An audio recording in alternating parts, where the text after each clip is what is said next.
Hello everybody, welcome back to a brand new episode of the Casual Criminalist. Today, this one's miserable, The Dark Knight Rises Massacre. When was this? I feel like this was a really long time ago. I feel like The Dark Knight Rises was a really long time ago. But then this wasn't so long ago, which is interesting how, you perceive time, right? Anyway, the format of this show. Matt writes it for me. I've never read it before. Let's just jump in, shall we?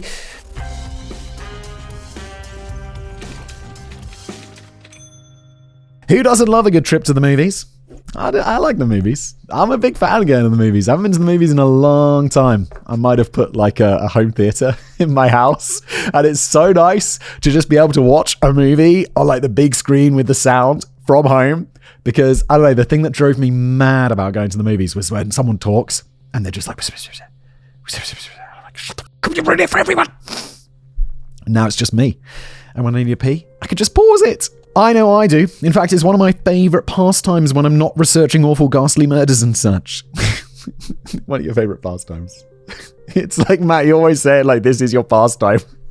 Just no, I'll do this for free, Simon. I'll just research all this horrible shit. I watch so many movies during the year that many people I know come to me for my thoughts on films coming out and any movie news that might be out there. It's gotten to the point where for the last 12 years, I've been doing movie reviews on my Facebook and Instagram. Ooh. And I always do a countdown of my top 10 movies of the year at the end of December. Oh, now I want to know what your best movie was last year. What was my best movie last year? I saw Sideways for the first time last year. That was great. And I only remember that because I saw it very recently last year. I'm recording this in early January. Mid-January now. Always after Christmas, though, as it's tradition for my brother and I to hit the theatre every December 25th. And Thanksgiving, and our birthdays, and Valentine's Day. Any day of celebration, really.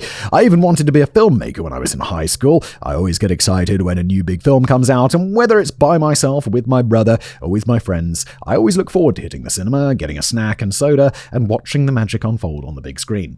Then I think, since I had kids, if I do go to the movies, I'm going more by myself than I am with someone else, which I used to think was so sad, just go to the movies by yourself. But now I'm just completely down with it. I'm I'll just go sit in a nice, especially in summer. It's I'll go sit in a nice air-conditioned room and have a little brewski while watching a movie. Yes, please. Today's video is brought to you by the good people over at Vessi. Today, they asked me to talk about the high tops, which is spring's coming around at last. But spring here, it's kind of rainy. You get April showers or whatever it's called, and my garden's a right mess. And because we had construction work, and the builders just ruins the garden, and it's been that way all winter. Fine in winter, you just walk across the frozen ground to the car and it's all good. But spring arrives, and it's that turns to mud and puddles and messiness. Well, I just pop on my Vessies and my socks stay dry, even if they get a little bit muddy. You just spray them off, and they're as good as new. These are the Stormburst high tops, and as with all Vessi shoes, 100% waterproof. That's not water resistant. They use a material called Dymatex. And you can go up to here in a puddle. That's the top of the shoe. No water is getting in. It's really incredible stuff. This is their weekend shoe. Is this a new one? This one's semi-worn. I wore a pair of these. This was the first shoe that Vessi ever sent me. The black weekends. I think maybe it was the first shoe that they made. I wore this guy for 2 years straight. Every day. I think I even said, once I wore these to a funeral because I forgot my regular shoes. Not my regular shoes, but my smart shoes. Shoes that would be more appropriate for a funeral. But I wore those every day for 2 years, and I wish I had them here because the soles were worn down. Not because they don't last a long time, they do. Just through extensive wear. It's the weekend shoe. There's also, hold on a sec. These ones are also great. They're the Stormbursts, but they're not the high top version. So they're low top. They're kind of a bit more like sneakers. I think these are great as well. I wear a white pair of these, and despite them being white, they stay white, which is super nice because they're so easy to clean. Look, this is Vessi. Vessi are the best. You should get some. Upgrade your everyday routine with waterproof comfort. Grab a pair now at vessi.com/TCC for 15% off your first pair at checkout. You'll love them. I promise. And now back to today's video. When it comes to movie, there are few I enjoy more than superhero films. Okay, Matt, never mind. I'm not interested in your rankings of movies from last year. I hate the only superhero movie that I like is those Iron Man movies. With, I want to say Tony Stark, but that's the guys and that's the characters. Robert Downey Jr. Those are great. But I watch everything else and I just can't do it. I suppose Batman's pretty cool. Oh, we are talking about Batman. Yeah, okay, I guess that's a superhero. Okay, I like some of them, all right. Whether it's Marvel or DC, I've been a superhero nerd all my life, and I'm always excited when a new feature comes out for the MCU or the DCU. Spider-Man, Superman, X-Men, Iron Man, Captain America, Wonder Woman, Guardians of the Galaxy, Black Panther, Aquaman, Deadpool, I love them all. I like... Iron Man. I've mentioned this many times, not sure if on this channel. I was an extra in the first Captain America back in the day. I like this all day. However, Batman is hands down my favorite. Yeah, that trilogy. Was it Christopher Nolan? Christopher Nolan's Batman trilogy? That was awesome. And I look forward to any movie that might feature him. Hell, The Dark Knight is one of my favorite movies of all time. Is that the one with Bane? I want you. I can't even do the accent, but you know the accent. No one cared who I was till I put on the mask. And with all that said, let's talk for a moment about one of the reasons the movie's so beloved. And that's the movie's villain, who in my estimation is the greatest antagonist in the history of fiction, the Joker. Okay, so it's not Bane, it's the Joker. Debuting on April 25th, 1940, in an issue of the Batman comic book, the Joker has endured for over 80 years as Batman's arch-nemesis. He is one of the most iconic characters ever created and is my personal favorite comic book villain of all time. I quite enjoyed that The Joker movie.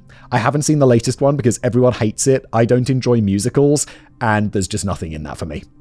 I don't think I'll ever see it. And if I did, I'd probably be just like 10 minutes and then I'm done. The stories told around him have reached legendary status, as have his actions, such as killing the second Robin, Jason Todd, and crippling Barbara Gordon, aka Batgirl. I know nothing about this. I had no idea. To me, Joker, he was setting that pile of money on fire in this very movie, right? With his shock white skin, acid green hair, blood red lips, and trademark purple suit, the Clown Prince of Crime has been a staple in comics, pop culture, and cinema, and the character has been portrayed on the silver screen by actors like Cesar Romero, Jack Nicholson, Jared Leto, and of course Heath Ledger. Wait, most recently and most notably, no, Joaquin Phoenix.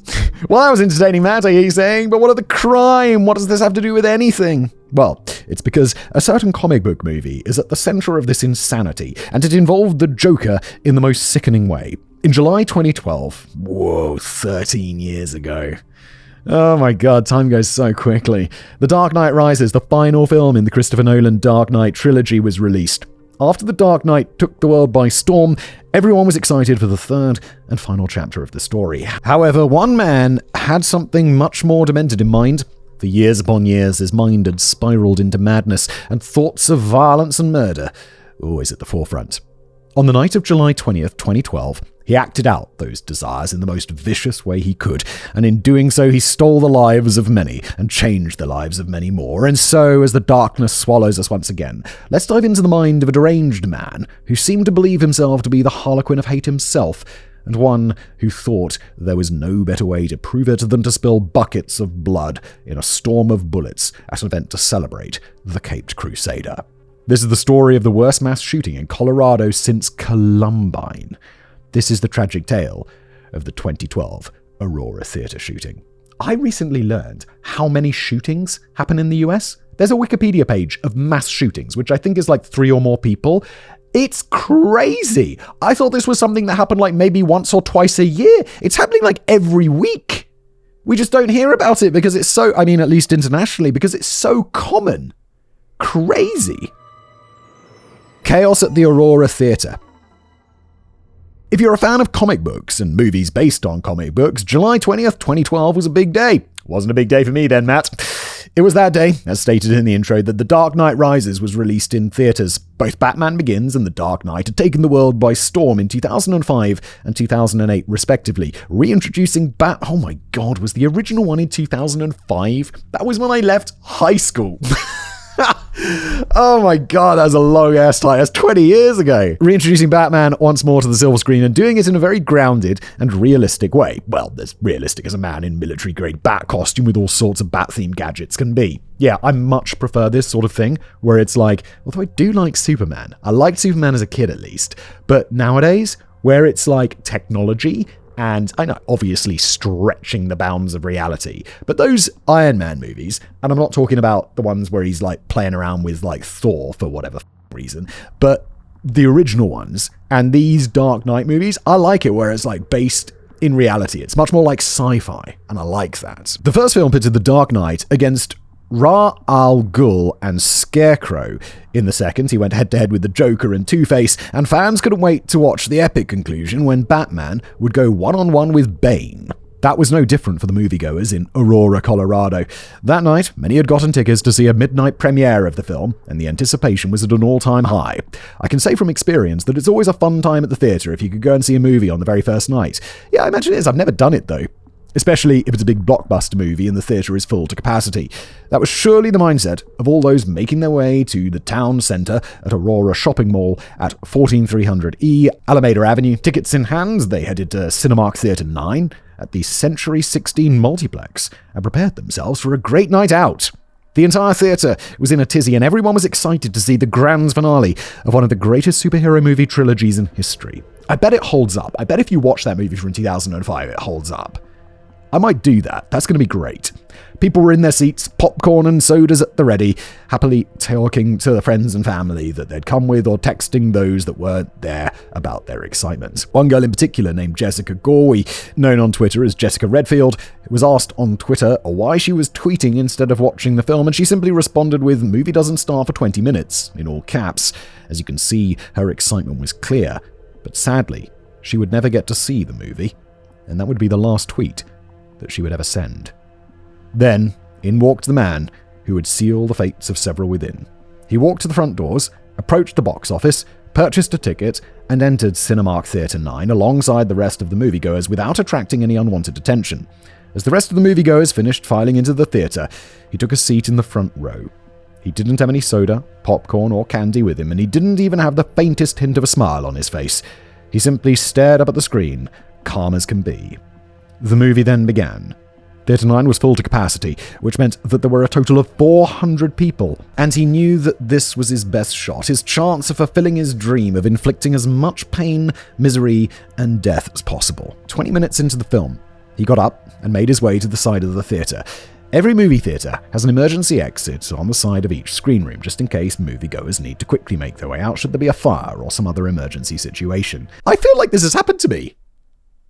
I feel like I've been in the cinema and I've had to go out this exit.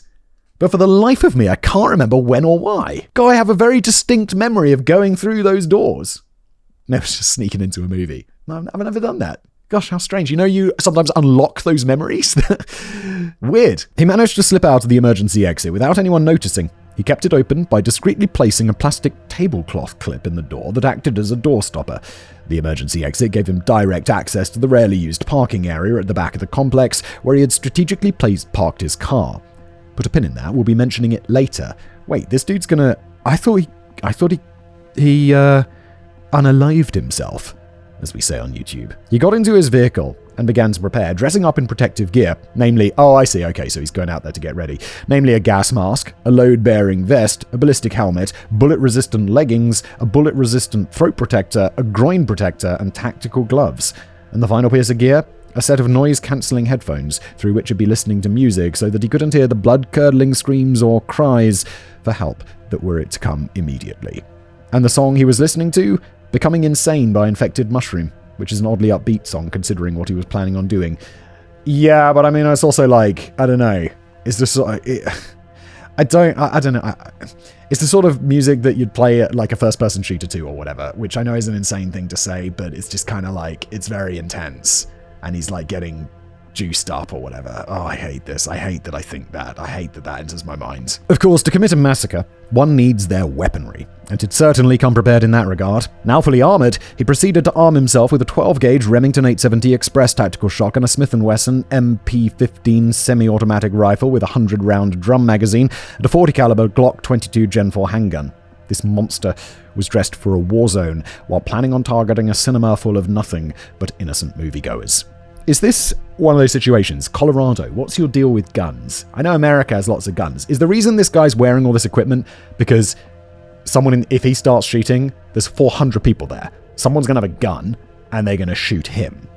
Right? I hope so. At 12:30 a.m., only 30 minutes into the film, the emergency door opened once more. The shooter made his way inside, calm as can be, and looked at the audience. The folks in their seats looked at him in confusion, unsure of what to make of it. Perhaps he was in costume, his own makeshift Batman getup. Maybe it was a stunt by the theatre, or a marketing ploy for the movie. Or maybe it was just a prank, and he was trying to get a rise out of all of them. Yeah, I mean, that's what you'd immediately think, right? Because you'd be like, oh, he's not going to shoot us. That only happens in the news. None of these were bad assumptions, since no one just automatically assumes that something like this could be real, that a deranged Fruit Loop has just walked into a theatre full of people, armed to the teeth, and was ready to open fire. Yet that is exactly what happened. In the words of one of the surviving witnesses of the ensuing chaos, there was gunfire, there were babies, there were kids, there was blood everywhere. Without any further thought or hesitation, the gunman tossed a number of smoke canisters into the crowd and unloaded his weapons into the theatre, shooting at anyone who crossed his path. The shotgun came first, blasting a hole in the ceiling, most likely to show that he was real and he was serious, before he started blasting into the crowd. The theatre erupted into a panic, people leaving their seats to try and escape, only to be caught in the crossfire. The shooter eventually ditched the shotgun for the rifle, letting out burst after burst, trying to get as many people as he could. When the rifle eventually malfunctioned, he switched to his handgun, with one of the rounds fired, passing through the wall of Theatre 9 and hitting 3 people in Theatre 8. The gunshots were so loud that they caused fear and concern throughout the theatre complex, with one witness telling ABC News, "You just smelled smoke, and you just kept hearing it. You just heard bam, bam, bam, non-stop. The gunman never had to reload. Shots just kept going, kept going, kept going." The fire alarm was triggered soon after, and that only caused more chaos as the staff tried to evacuate the terrified moviegoers. All the while, the madman kept on shooting. No expression, no words said, just bullets and blood.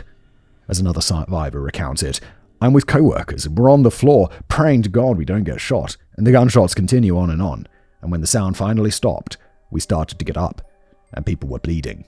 I think that's the right move in that situation, right? Hit the deck. Don't try and run. Just take cover, right? I mean, I don't even know what the right thing to do in a situation like that is, but I feel like that's what I'd do. I'd grab my family or whoever I'm with and be like, get down. At least I'd like to think that's what I would do. At the end of it all, the attack had only lasted a few minutes. In total, 76 shots had been fired, 6 from the shotgun, 65 from the semi-automatic rifle, and 5 from the 40 cal handgun. Calls started flooding into the emergency services at around 12:39, and it took the police less than 2 minutes to arrive at the theatre. Officers were trying to keep everyone calm as they searched the theatre, but the parking lot was a madhouse, and the ambulances had difficulty getting to the theatre to help those who were injured, with so many people running around and so many cars trying to flee. After everything was over, 12 people were dead, with 10 declared deceased at the scene, and 2 dying in hospital. They were Jonathan Blunk, 26, Alexandra Boyk, 18, Jesse Childress, 29, Gordon Cowden, 51, Jessica Gorey, 24, John Larimer, 27, Matt McQuinn, 27, Michaela Medek, 23, Veronica Moser Sullivan, 6, Alex Sullivan, 27, Alexander C. Teeves, 24, and Rebecca Wingo, 32. Was this 6-year-old seeing this movie?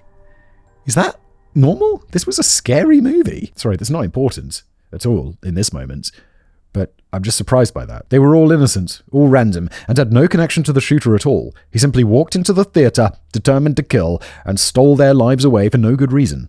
The bleakly ironic part? Jessica Gorey had survived the Toronto Eaton Centre shooting only a month prior.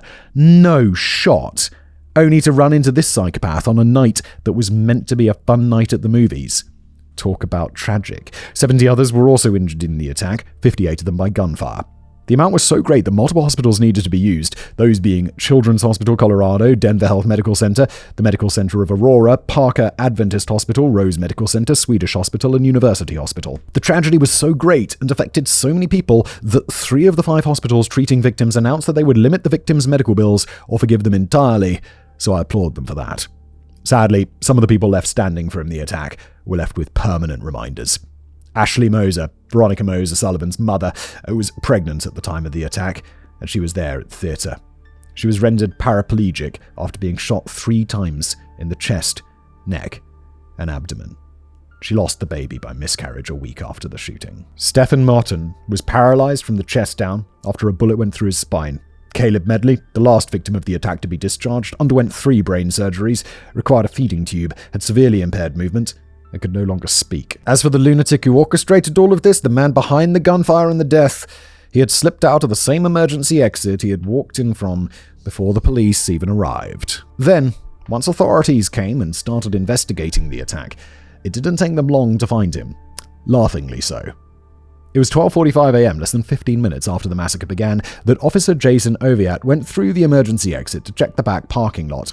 There, standing by his car, was a man in full tactical gear, an insanely curly rat's nest of flaming orange hair and a vacant look in his eyes. Calm as can be. Officer Oviatt initially thought he was simply another officer on the scene, but then Officer Oviatt saw the extent of the man's gear, and he saw the guns. Gotta shoot him, right? Or down on the ground! Right? That quickly, the Aurora theater shooter was apprehended. Again, he was shockingly calm, clearly in a daze, and seemed to be entirely disconnected from what he'd just done. According to a police spokesman, Frank Fania, he did not resist. He did not put up a fight. Sounds like he just wanted to get caught. Just waiting. But that still leaves us with the all-important question. Why? Well, to answer that, we need to dive a bit deeper into the life of this bloodthirsty psycho who called himself the Joker. So I think it's about time we learn a bit more. We learn about James Holmes. Not a clown, nor a prince. James Egan Holmes was born on December 13th, 1987, in San Diego, California. His father was a scientist, and his mother worked as a nurse, and he and his younger sister were raised in Oak Hills, a community in Monterey County near Castroville, California, though he ended up moving back to San Diego with his family at the age of 12. What's he doing in Colorado? That's on the other side of the country, no? However, even by such a young age, his mind had already started showing signs of potential mental illness. First of all, his family, upon moving back to San Diego, moved into the Rancho Penasquitos neighborhood, a rather rich and affluent place, which perhaps made him feel inferior when he compared his family to those around him. Clearly, his family had money, given his parents jobs, and the fact that they could move into the neighborhood to begin with. But kids' minds work in weird ways. Insecurities are a real thing, and can really make a person believe they're lesser than they really are. Yeah, I mean, it's just about the pond you're in, right?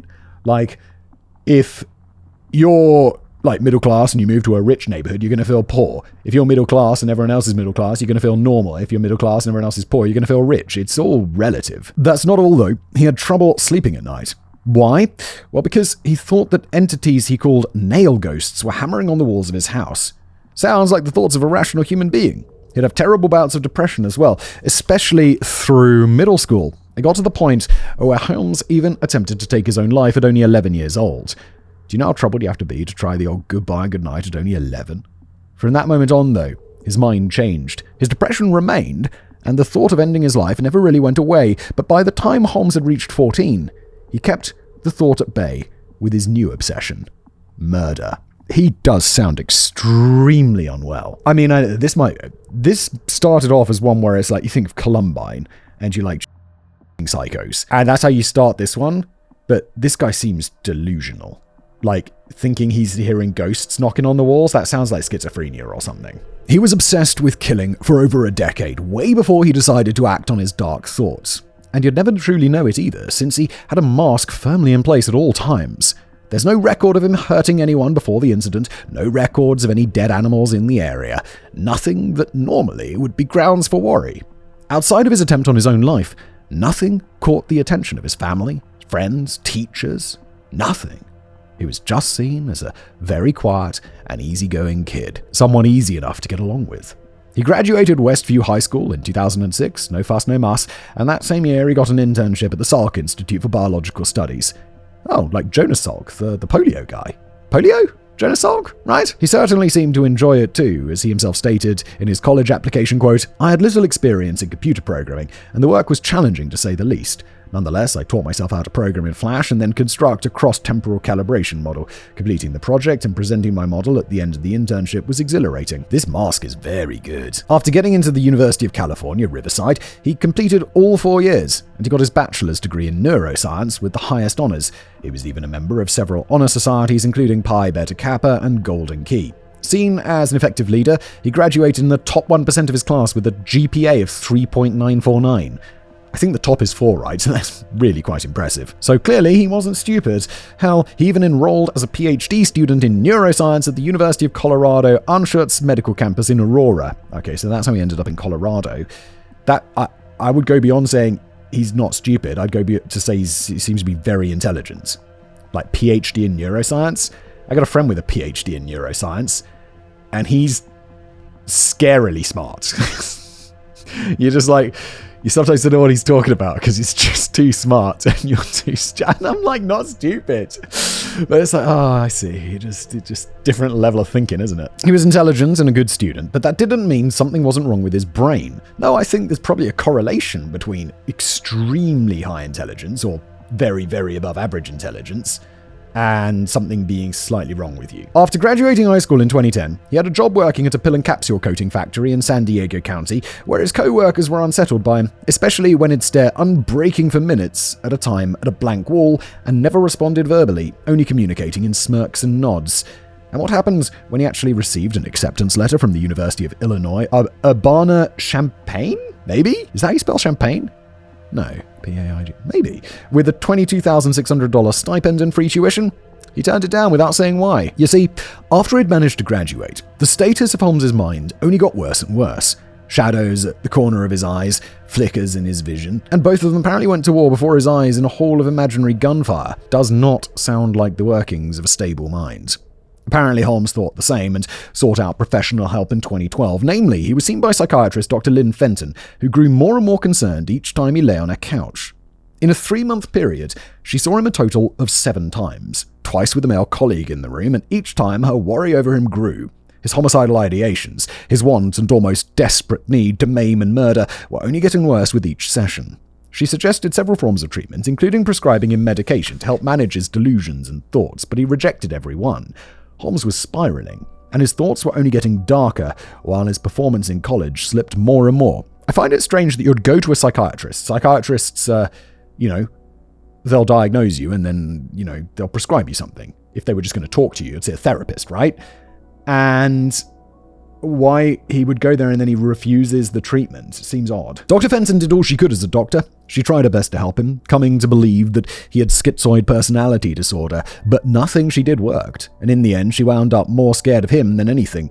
Although he never shared exact details, Holmes made it known to her that he had indeed got a plan, and people would end up dead by his hand. His long-standing fantasies about killing as many people as possible were soon to become more than just fantasies, and he forbade her from telling anyone about what it told her. I'm pretty sure that if a patient seems to be at risk themselves or others, it's perfectly acceptable for a therapist or psychiatrist to tell the proper authorities or someone they think can help.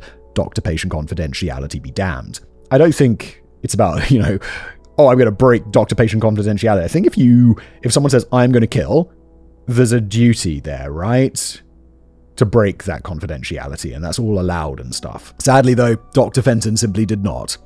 Even after he sent an email to her threatening her life in June 2012, Dr. Fenton believed that she could help him. However, she would never get the chance to act further. Soon enough, Holmes' insurance expired and he could no longer afford to keep seeing Dr. Fenton. She told him that even without insurance, she'd be fine with seeing and speaking with him, that the money wouldn't be an issue. But maybe this was the chance, the excuse, that Holmes needed to cut her off and cease talking to her as he turned her offer down. He'd been the one to seek out help in the first place, but in the end he simply couldn't deny the darkness, and loudly and gladly stopped any attempt to see Dr. Fenton ever again, leaving her worried and scared for what he might do, knowing that he had the potential to be extremely dangerous. She was so scared that despite the threat to her life, she went to the campus police of his university and told them of his murderous thoughts and intentions an entire month before the attack took place. Well, it seems like... Wait, Matt just said in the end of the last paragraph, Dr. Fenton simply did not. Well, she did. She just went to the police. Right? And then the police f***ed up. Or just ignored it because I'm sure there's a lot of talk and there's not a lot of action. So I'm sure they heard this before. Yes, you read that right. The police at the university were informed about what he had the potential to do, and they did nothing at all. Well, yeah, because they don't have foresight. They don't have the 2020 vision that we've got now looking back. No precautions, no one keeping an eye on him in case he does something stupid. Nothing at all. Time and time again in situations like this, there are moments where the police or someone in authority had the opportunity to perhaps stop the carnage to come, and yet nothing happens. The signs are never heeded, even when someone like Dr. Fenton tries their best to help, and it always ends in sorrow, with this, sadly, being no exception. From madness to violence.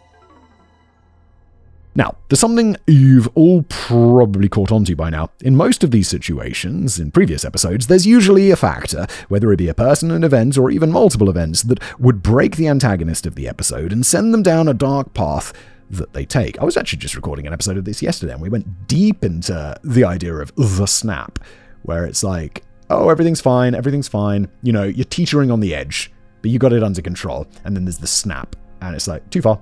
And then something terrible happens. Abuse from a parent, a knock on the head, a tragic accident, or the loss of a loved one, either by rejection or death. There is always something that triggers the mayhem and death to come. In this case, though, it seems to simply have been one of those upsetting cases where it wasn't an obvious trigger. James Holmes was simply born broken, it seems, his mind littered with disorders and unsettling ideas that sent him into a tailspin toward disaster. The snowball that was James Holmes' mental deterioration only seemed to get bigger and gain more traction in the month of June 2012. Not only did he send that threatening email to Dr. Fenton before ending his appointments with her entirely, but he'd reportedly seen at least 3 mental health professionals before things turned bad. His studies were suffering, and he dropped out without a word or notice to his family or the university. It sounds like he was born with some sort of mental health disorders, and as he's got older and his brain, because he's only in his early 20s, his brain hasn't finished cooking yet, it just seems that they have become markedly worse. He no longer had school, a job, or therapy to distract his mind and his maelstrom of murderous thoughts. The darkness needed an outlet, and Holmes was more than willing to give it one. By this point, things were already looking bad since his demented machinations had already seeped into reality and he had begun building his arsenal. May the 22nd, 2012 was the day James Holmes bought his Glock 22 pistol at a Gander Mountain shop in Aurora, and only 6 days later, on the 28th, he bought a Remington 870 Express tactical shotgun at a Bass Pro shop in Denver. Then, on the 7th, as things had already begun snowballing out of control with another failed oral presentation at school, Holmes went and purchased his Smith & Wesson MP15 sport rifle. I do feel this guy's seen 3 psychiatrists and has refused treatment. There should be a confidential list that says you can't get a gun. There really should. People with this kind of mental health condition should be treated before they can own a weapon, own a gun. These weren't just thoughts and plans any longer. He was acting on them, stocking up on weapons for the bloodshed to come. Glenn Rokovich was a gun club owner in Byers, Colorado. Holmes had actually signed up to join the gun club during this period, but never showed up for orientation. Glenn tried to get a hold of him multiple times, but he never got through, only receiving one eerie and disturbing-sounding voicemail in return. Quote, "In hindsight, looking back, and if I'd seen the movies, maybe I'd say it was like the Joker. I would have gotten the Joker out of it. It was like somebody was trying to be as weird as possible." What does that even mean? And I have to point out this as well, that every one of these weapons was bought legally and an extensive background check into James came back clean. All the bells and whistles, and yet he managed to get his hands on 3 different guns without any issue. Yeah, and that shouldn't have been the case, in my opinion. According to Holmes, he'd thought of several different places where his moment of bloodshed could take place, including an airport. However, this was a terrible idea. There's loads of armed people in airports and they're very secure. However, he decided against this. It's not only would an airport have too much security, but he didn't want his moment to be misconstrued as an act of terrorism, as if that somehow made it better. In his words, terrorism isn't the message. The message is, there is no message. No, it's not psychotic at all, is it? So in the end, Holmes decided that the Century 16 Theatre would be ground zero for his rampage. Why? Because he loved the movies. Well, that and the doors to the theatre were easy for him to lock so that he could make sure people couldn't get away without at least some of them meeting the business end of his arsenal. As for when, he knew exactly when. The buzz around The Dark Knight Rises was at an all-time high, the ending of arguably one of the best film trilogies of all time, let alone superhero trilogies, and it had been 4 years since The Dark Knight. People were ready. And there was no chance that any theatre in the country on the premiere night would have a single empty seat in the building. A full house filled to the brim with blood bags ready to be popped. There were conflicting reports in regards to Holmes' being a comic fan, and that being the reason that he chose that movie on that night. One report said that Holmes was a huge comics fan, and his apartment was decorated entirely with Batman paraphernalia. Another report said that his apartment was empty, with the only thing comic-related being a single Batman mask. Regardless, one thing is clear. To quote William Reed, the psychiatrist who interviewed Holmes after the shooting, he picked that movie simply because it was guaranteed to be full. Even the label of Joker in regards to Holmes is up for debate. The federal agents at the scene of the massacre reported that he called himself that, and given the movie he chose to go to in order to do this, that makes sense. However, reports after the fact state that Holmes never claimed the moniker, and that he never thought about doing such a thing. And as for his insanely orange hair, well, according to Holmes, it only dyed it because a buddy of his had recently dyed his hair blue, so Holmes wanted to do it too, only his would be red. Joke's on him, I suppose, since it came out looking more clown orange than anything else. To once more quote George Brauchler, it never happened. Of course, the crazy hair color guy who shot up the Batman premiere thought he was the Joker. Of course. And yet, it has no connection to reality. And so, July 19th came. That day, only hours before the insanity that was to come, James Holmes mailed a notebook to Dr. Fenton. Inside, Holmes detailed every single step of his plan and his thought process, each page filled with weeks of contemplating and finalizing what he was going to do. Sadly, it never made it to her, as it was found in an undelivered package in the Anschutz Medical Campus mailroom. Perhaps, had it been sent out in time, she could have acted and attempted to stop what was to come. Yeah, I mean, I don't know. It's if coulda, woulda, shoulda, you know. Then in what might have been a shining moment of realization and clarity, Holmes made a phone call. A call to a crisis hotline for mental health. With a momentarily clear mind, he thought he had to reach out, that he had to talk to someone, anyone, who could convince him not to go through with his awful plan. Sadly, no one answered, and Holmes was disconnected after only 9 seconds. And just like that, his mind was set. No one cared, no one bothered to hear him out, and so everything was set in stone. The plan was set, he knew what was to come, and he welcomed it. The screaming, the gunfire, the cries for mercy, and the rivers of blood that would flow in the airways. He'd been thinking and dreaming about this for years. The voices had been egging him on, the visions had become more vivid, and now it was time to act. He was ready. As he himself wrote in his composition book, The Last Escape, Mass Murder at the Movies. Then, at the stroke of midnight on July 20th in Cinemark Theatre No. 9 at the Century 60 Multiplex, all hell broke loose. 12 people dead, numerous injured, and at the end he was arrested less than 30 minutes after the carnage had started. That wasn't the end of things, though, as Holmes let the police know if they didn't act quickly and properly, more lives could be lost. Why is that? Simple. The bastard had rigged his apartment to blow. That's right, before leaving to go on his murder-happy massacre, James Holmes booby-trapped his own apartment with numerous explosives. Moving fast, police had his apartment. Is that true? How'd you get explosives? Moving fast, police had his apartment building surrounded, the bomb squad was called in, and 5 buildings surrounding his residence were evacuated just in case. The day after the shooting, police managed to disarm a bomb that was attached to his front door.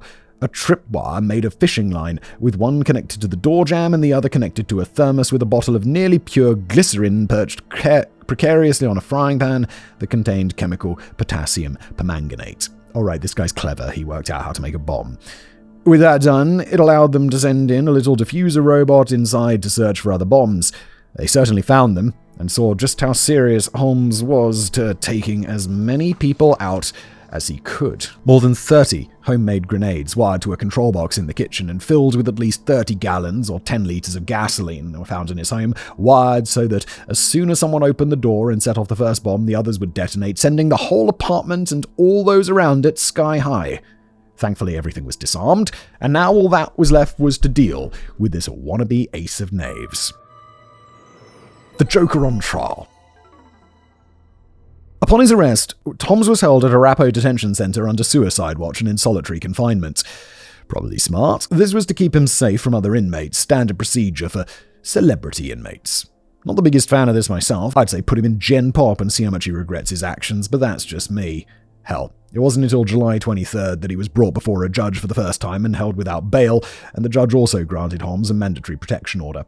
The entire time, Holmes showed no emotion, didn't acknowledge the judge or the lawyers on either side, and simply appeared dazed and confused. I mean, I get that this guy shot up a thing, but he is clearly mentally unwell. I don't know, man. He seems not with it. It wasn't until July 30th that formal charges were lodged against him, that being 24 counts of first-degree murder, 116 counts of attempted murder, possession of explosive devices, and inciting violence, with 2 charges filed for each victim to expand the opportunities for prosecutors to obtain convictions.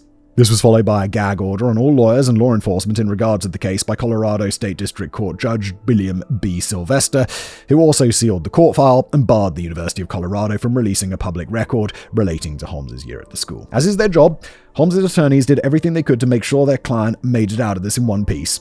On August 9th, 2012, they claimed that Holmes was mentally ill, which I totally agree with, and they needed time to see just how sick he was. It got to the point that the start of the trial was repeatedly delayed as his lawyers had more and more tests and evaluations done. However, once the official date was set in stone, the attorneys offered a guilty plea on March 27, 2015, in exchange for prosecutors not seeking the death penalty.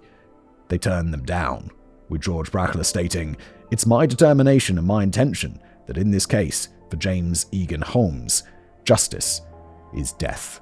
I feel, get some psychiatrists in there, assess him. I mean, mental institution. I really think mental institution, super criminal one, until a time when he's deemed sane and then he can go stand trial. Like, I'm not saying release him, I'm saying he needs treatment forced upon him. The trial began on April 27th, 2015, with a jury containing 2 people actually relating to the Columbine shooting. One being the aunt of one of the victims, the other being an actual survivor of the tragedy, as well as a friend of one of the shooters.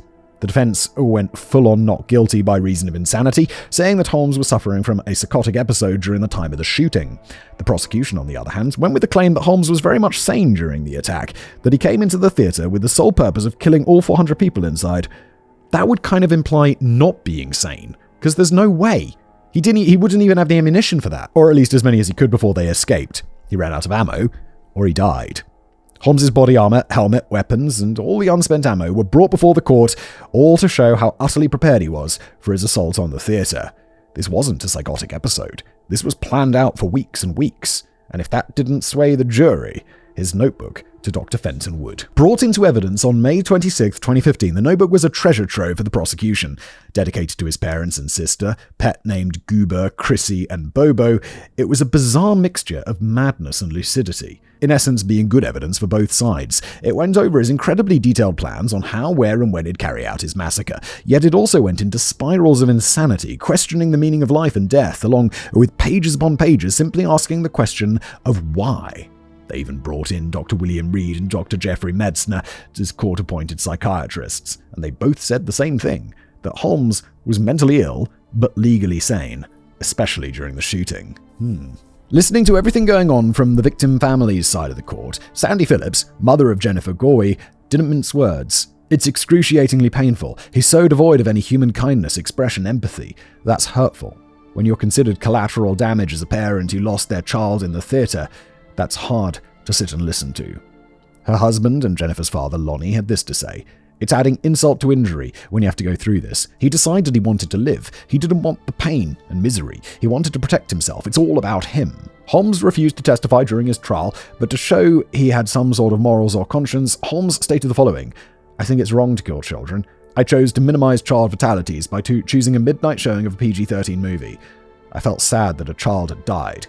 It wasn't my intention to kill children or leave them parentless." That wouldn't save him, though. Despite several jurors having to be ejected in the early weeks of June for numerous reasons, from breaking down upon recognizing one of the survivors to talking to the news when they shouldn't have, the trial continued, and the prosecution and defense arrested their cases on July 10, 2015, with their final arguments being heard on the 14th.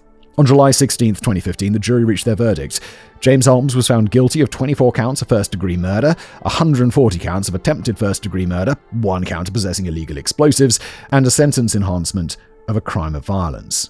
They believe that while Holmes may not have aimed to hurt children, acted in a cruel manner, was lying in wait, and ambushed his victims during the shooting, which constituted aggravating factors. His family still supported him, though, with his sister and father speaking up for him during the sentencing process, asking for clemency and pleading for his life. And unfortunately, it seemed as at least some of the jury listened, as the vote for the death penalty was less than unanimous. I don't want to say unfortunately there. I do believe that this guy is very unwell. I don't believe this is a Columbine-esque, just not insane, just twisted, horrible action. I believe these are the I think these are the actions of someone who just doesn't seem to be all there. Instead, James Holmes was sentenced to life in prison, no parole, on August 7th, 2015. To be more specific, Judge Carlos Samore sentenced this clown to 12 life sentences without parole and a maximum of 3,318 additional years on attempted murder and explosives possession convictions, with an additional order to pay $950,000 in restitution to the victims. Yeah, I mean, he's not ever getting out, and good riddance. In closing, Judge Samore had this to say as Holmes stood silently before him in the dock. Quote, "It is the intention of this court that the defendant never set foot in free society again. The defendant deserves no sympathy." I think in a mental facility, a psychiatric facility would be probably a better place for him, but he's obviously not okay to be in society. I'm glad he didn't get the death penalty, though, in this case. I think there's too much doubt about his about his mental culpability. His honor seems to have meant every word of that, as Holmes has yet to step foot outside of the steel and concrete walls of a penitentiary since his sentencing. Originally housed at the Colorado State Penitentiary in Cannon City, he was assaulted on October the 8th, 2015, by an inmate by the name of Mark Daniels. After that, he was separated from the other inmates in prison until he was securely moved to another facility. Now 37, James Holmes is currently housed at USP Allenwood in Gregg Township, Union County, Pennsylvania, where, unless he's moved once again, he'll likely waste away for the rest of his days. Wrap up. And there you have it. We reached the end of our story today. The story of a demented young man who, despite all the help that he received and eventually declined, he simply wanted to hurt people. James Holmes had no excuse, none whatsoever. Matt and I have an interesting disagreement on this case. And granted, Matt's done more research, so maybe I'm off base with this one. But, yeah, a little difference of opinion there. I understand that might come off as narrow-minded, given that we know he is indeed mentally ill, but I, Matt the writer, still stand by it. He didn't have a bad childhood. He had parents who cared for him and loved him. He did well in school and was intellectually gifted to an extent. Yes, I mean, fine. But that doesn't mean you can't also be very mentally unwell. Like, you can have all the things in the world and you can still have things wrong with you because your brain just doesn't work right. And when it became clear that something was wrong, he was given help. He was given advice and opinions. And what did he do? He pissed it all away. Pure and simple. He was given every chance to change his mind, every opportunity to accept the help and treatments that were offered, but he chose violence instead. The voices and urges had always been there. It was just a matter of listening to what they were saying. And so he did. And at the end of the day, this miserable rat of a man, after buying himself gear and guns, dyed his hair, walked into the crowded theater full of people who were simply there to enjoy themselves, and he unloaded on them. They screamed, they ran, they cried, and they died, all for his sick satisfaction. And he didn't even bother running. He was proud of himself. What makes you think that? Is there any evidence that he was proud of himself? I think he... I don't know, Matt. You and I have a difference today. I don't think he wanted to do this. I think he's crazy. And afterwards, he was probably like, oh my God. And then I probably think he has moments of lucidity and moments of madness. Oh gosh, this is complicated. At this point, we've covered numerous mass shootings on this channel. I myself have covered at least 2. And it truly makes me wonder just how this lunatic managed to get his hands on so many weapons. Well, Matt, you and I are on exactly the same page there. I get that I've spoken on this before, but it astounds me that even with procedures and testing that we have in place, someone like this can still rightfully buy assault gear and assault weapons. It is insane. Clearly, he should have been looked into further, and had that happened, maybe they would have never even thought to have sold him anything at all. It boggles my mind. It makes me wonder how safe the world would be if more testing went into purchasing a gun, and if stricter gun laws being put into place would do much of anything at all. Anyway, have a look at the rest of the world. It's a little bit different. I know it's not that simple.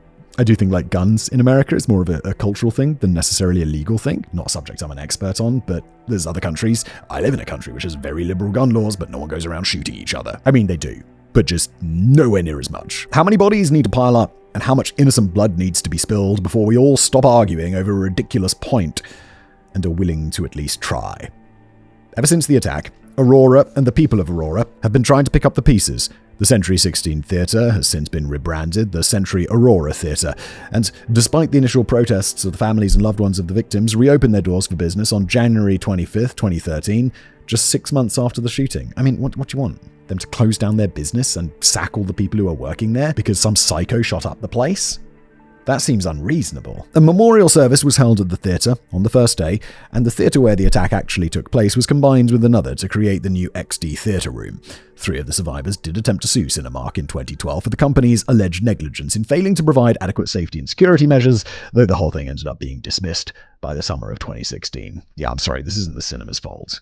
This is the fault of a deranged individual. On top of that, a memorial to the victims of the attack titled Ascentiate and designed by artist Dahl Blumberg, was unveiled and dedicated on July 19, 2018, one day before the 6th anniversary of the attack. Installed near Aurora Municipal Center, it consists of a park-like dell with 33 abstract birds, one for each victim. 13 of the birds, with translucent wings, are on a center column and represent the 12 dead and the unborn child that was lost a week after the attack.